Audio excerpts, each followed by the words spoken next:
Hi guys! Good morning! So, it's our day 6. Ayan. So, ngayon, pupunta kami ng Ginza Pedestrian Paradise. Yung kagabi namin pinuntahan, pero dahil kagabi ay na-late kami. So, close na yung mga stores doon. So, ngayon, pupunta kami doon. And, supposedly, pupunta kami ng Yokohama. Lalabas kami ng Tokyo. Pero, tinamad na kami ng aking asawa at sinabi namin na wag na lang. Dahil unang-una, wala na dun yung malaking Gundam. Eh, yun naman saan na yung pupuntahan na, yung main na pupuntahan namin dun. So, wala na siya. So, parang, wala na rin reason pumunta. Though, meron pang iba, like yung mga Nissin Cup Noodles Museum, mga ganyan. Tapos, meron dong Chinatown, yung ganon. Kaso, parang, para lumayo ng ganon, parang hindi na. So, kaya nag-decide kami na punta na lang kami ng Ginza. Yung mga masyado na naming late na napuntahan, tapos din na namin na-explore ng maayos ng mga nakaraang araw. Ngayon namin gagawin. Tapos, alam niyo ba guys, kagabi, nadapa ako. Tanda-tanda na nadadapa. Sobrang sakit nung dito ko. Naano ko sa escalator. As in, sa lubsob talaga. Ay nako. So anyway, ngayon punta na tayo ng Ginza. Tapos, pupunta ulit kami ng Amiyoko. And then, mamayang gabi, susubukan namin pumunta ng Shinjuku, doon sa may Omoide Yokocho. Tatry namin doon kumain and iinom ng Sapporo beer. So, let's go!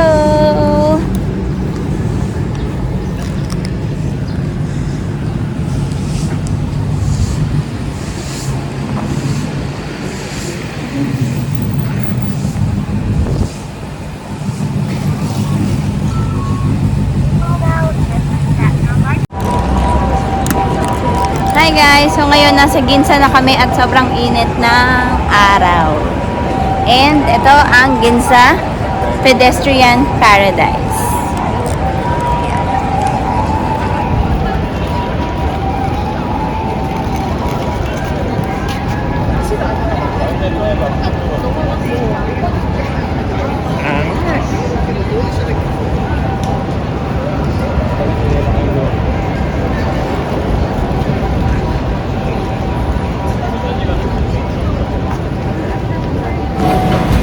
Hi guys, so ngayon nandito kami sa may Kura Sushi Fresco. Doon kasi kanina sa may Ginza na Kura Sushi. Since bagong bukas lang daw yun ng April 25, napakadaming tao. Yung waiting time is around 1.5 hours. Estimated pa lang yun. So nag-decide ako na humanap ng ibang Kura Sushi and then ito nakita ko, medyo malayo lang, like parang mga 25 to 30 minutes yung binahin namin via train.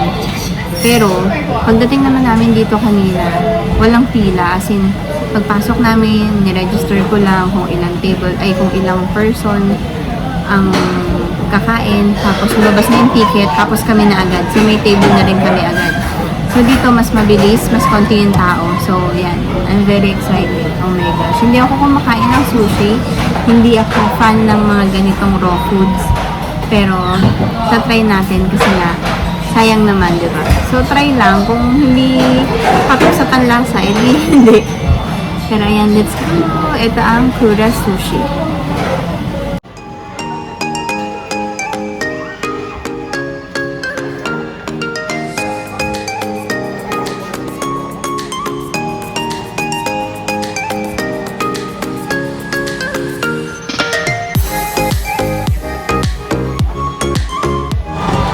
So, ayan guys, try natin. Dito tayo order.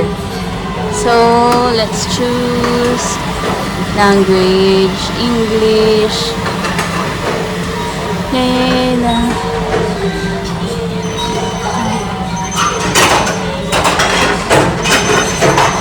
Play Gordon with the normal chance to win.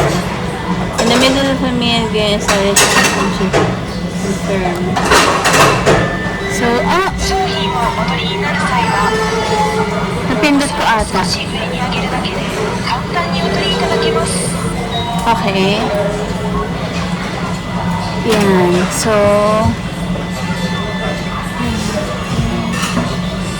order tayo na. Guys, ito yung mga presyo niya. Ayan. So, yan yung mga prices niya. Alam nyo guys, feeling ko mura na siya para sa sushi na ganyan. So, anyway, check natin. So, itong shrimp. Gusto ko to. Bet ko yung shrimp. One lang muna. One order. Order was heard. Okay.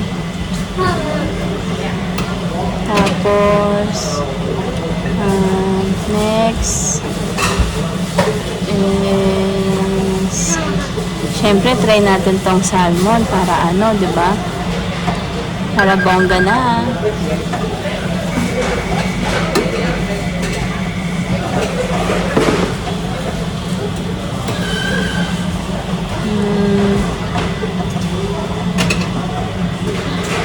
And syempre, the very basic one, yung omelette. So, order tayo nan.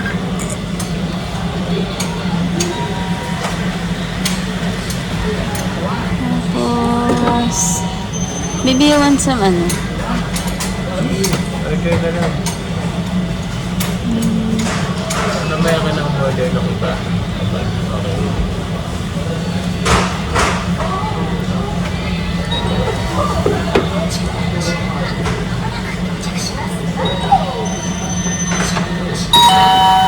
Yan!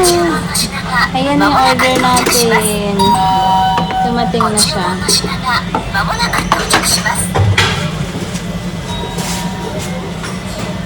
Okay. Back. Products na. Sasakyan.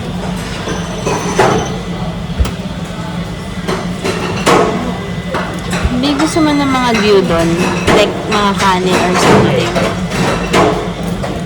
Wait lang, order ba?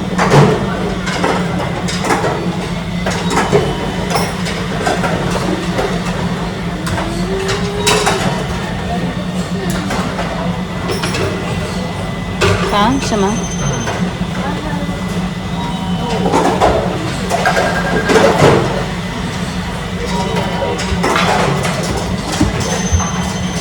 Ayan. So guys, ganun yung pag-order. So ito yung mga order natin, di ba? Mabilis lang din naman siyang dumating. So kapag nag-order kayo from dito sa may tablet, dito siya lalabas. Pero dito, itong mga lumalabas na to, pwede kayong kumuha dyan. Like, kukunin nyo lang yung tasa. Ay, ano ba yung tag doon? Platito. Kukunin nyo lang yung platito. Tapos aangat naman yon. So, pwede rin kayong kumuha dyan. Tapos, kapag natapos na kayong kumain, dito yung plate. Yan. So, ayan. So, kakain muna kami. Titikman muna namin to. Kaya, let's go. So, eto guys, meron sila ditong pa-free matcha. So, titimpla ka lang. So, ayan. So, ayun yung ano nila, baso pala. Nahanap ko yung baso kanina. Eto, ano to, water ba ito? Yeah, I think water nga to. So, ayan. So, ito yung in-order namin. Salmon, shrimp, omelette, broccoli, shrimp. Tapos ito, ewan ko kung ano to, lumabas lang kasi yan dyan eh. So, parang masarap kinuha ko. Hindi ko alam kung Ilian or ano. Tapos, ito yung udon. Something lang in-order ng aking baby boy. Goods. So, ayan. Let's go. Let's eat. Kain.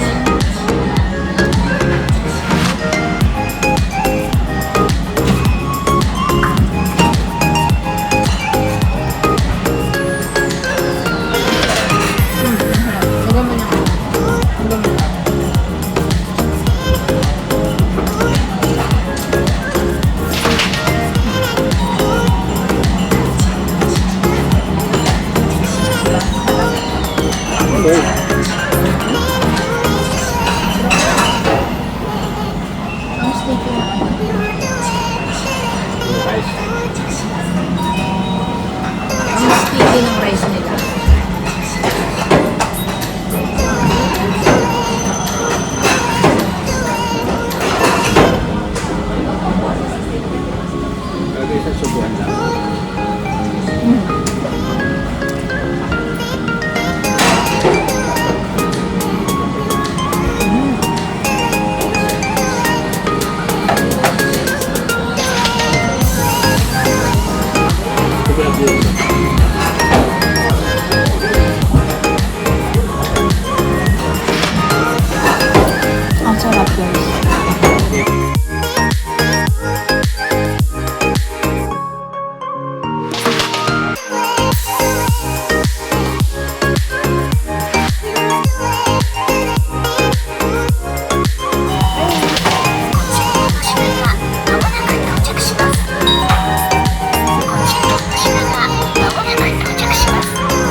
Binibidyo kita habang ginagawa ko. So hi guys, nandito kami ngayon sa may Yaki Nikolai.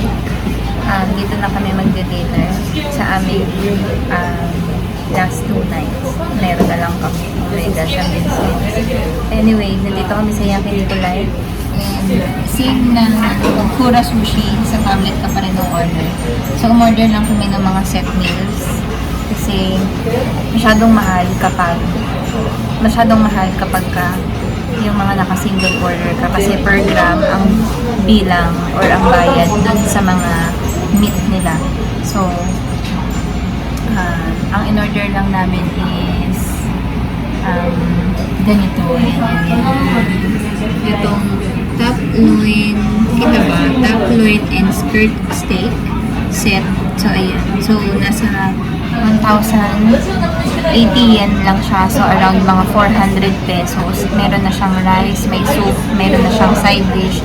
Tapos, meron na rin siya nung beef. So, mga afford, okay naman. Di ba, Bino? Okay na siya.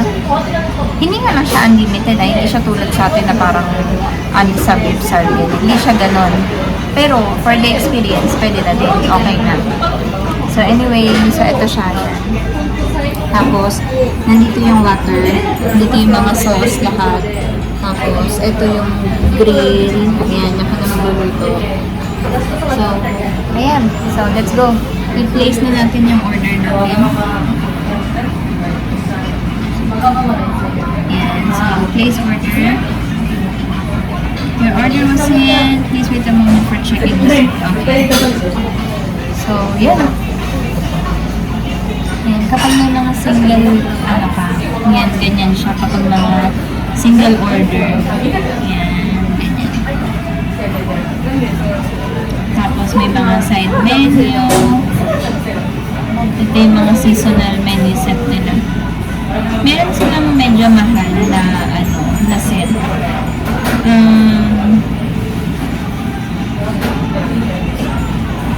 Ayan, yung mga ganyan. Pero feeling ko pang ilan na ba to? Parang madami na yata itong tao. Good for 2? Siguro kasi dahil Kobe beef set siya. Kaya siguro siya mahal. So, ayan. So anyway, hintayin na lang natin yung order natin dito. Tapos, kakain na tayo. And then, pagtapos nito, uuwi na kami kasi 9 o'clock na rin. So, yan. Let's go! Kain na na!